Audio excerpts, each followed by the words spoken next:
কুয়াশায় ঢাকা এক ছোট্ট গ্রামে থাকত এক তরুণ চিত্রশিল্পী যার নাম অ্যালেক্স। অতি প্রাকৃত কাহিনীগুলোর প্রতি গভীর আগ্রহ ছিল অ্যালেক্সের। নতুন অনুপ্রেরণার খোঁজে সে প্রায়ই পরিত্যক্ত স্থানগুলোতে ঘুরে বেড়াত।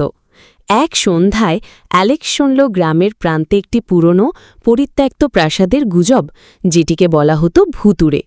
কথিত ছিল সেখানে এক আত্মা বাস করে, যে জীবন্ত মনে হওয়া ভয়ানক ছবি আঁকত।